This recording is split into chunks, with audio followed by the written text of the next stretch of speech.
15 years ago, my closest friend became pregnant by my partner of 3 years, and my family was aware but kept it from me, so I left home. Now, after 15 years of no contact, my 33-year-old mother, 59, insists I reconcile with both my ex-boyfriend and former best friend. This narrative commenced around 15 years ago and had a significant impact on my life, so please be patient with me. When I was 18 and in my senior year of high school, I genuinely thought my life was heading in the right direction. I lived with my parents and four siblings, 23M, 22M, 20F, and 14F, and spent most of my days with my best friend Ashley and my boyfriend of 3 years, Kyle. Both Ashley's and Kyle's parents were close friends with my parents, so I had known both of them since we were infants.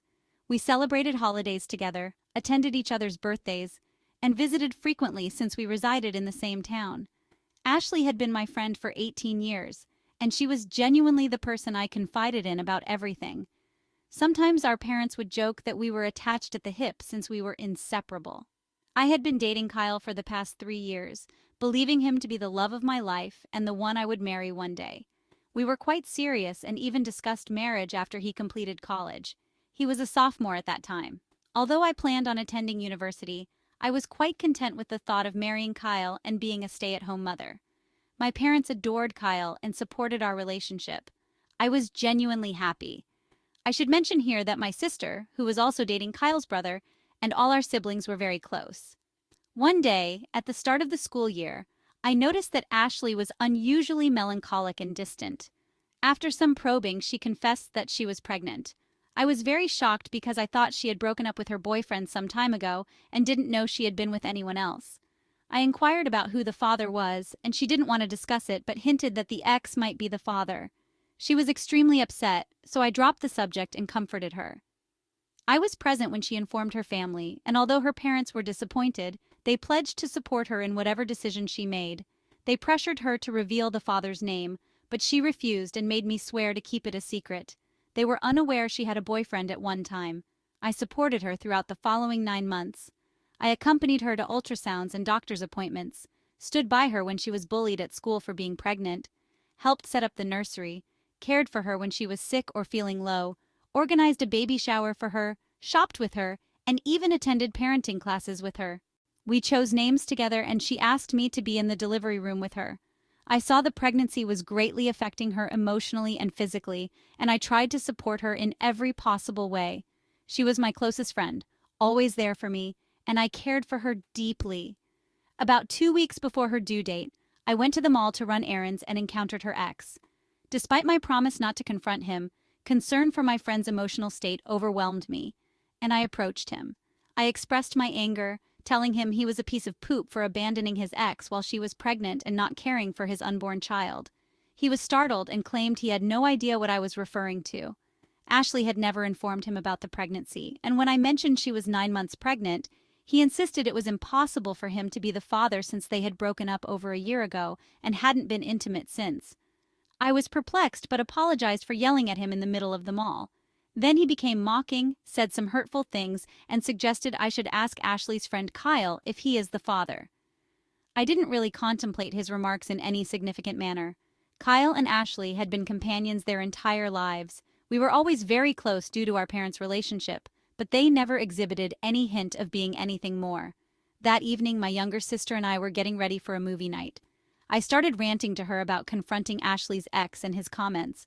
My sister, usually very outspoken, became silent and didn't really respond to anything I said. After a bit, she excused herself and went to the bathroom. I decided to grab some snacks and went downstairs to the kitchen, where I overheard my younger sister berating my mother. This part of my memory is quite vague as I was overwhelmed with emotions. My sister told my mom about me running into Ashley's ex and his words and expressed that she no longer wanted to keep from me the reality that Kyle was Ashley's baby's father. I was stunned, absolutely stunned. I stumbled into the kitchen and demanded an explanation. Both my mom and my sister turned pale when they saw me, and my sister started crying profusely. My sister explained some details, and I also learned from others later that towards the end of the summer break, Kyle and Ashley attended the same house party, got drunk, and slept together. Ashley became pregnant and informed Kyle, but they were both ashamed and terrified to tell me. They also didn't notify their parents. However, Ashley couldn't keep the secret and confided in her parents, who informed Kyle's parents and subsequently mine as well. This all occurred when Ashley was in her first trimester. By her second trimester, all of my siblings, along with Kyle's and Ashley's siblings, were aware of this. Everyone except for me. I simply cannot describe the way I felt. I was physically ill for the next 3 days and couldn't talk to anyone. My parents were regretful but explained that they didn't want to see me hurt or damage everyone's relationships. I did not communicate with Kyle or Ashley, although they incessantly texted and called me and even came to my home. I refused to meet them. At one point, Kyle's mother visited our house, and my mom allowed her into my room while I was lying in bed, still feeling ill and emotionally exhausted from the betrayal.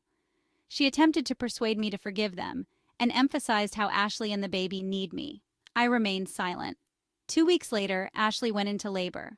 I discovered from my parents that she had a difficult delivery, lost a significant amount of blood, and required an emergency C-section. Kyle, it seems, was present at the birth. I was devastated and inconsolable because of the betrayal by both. I had planned to be there and now physically and emotionally couldn't, because I had eagerly anticipated this moment for months. So many reasons.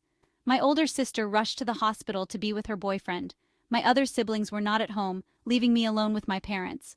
All I wanted was to lie in my bed or cuddle with my mom and cry out all my emotions. My mom received a call from Ashley's mom. She came to my room and informed me that she and Dad were going to the hospital. I was bewildered and asked her to stay with me. She mentioned that Ashley's parents needed all the support they could get and that we would discuss everything later. I tried to convince her not to go and expressed that I also needed their support, but she told me not to be selfish and they left.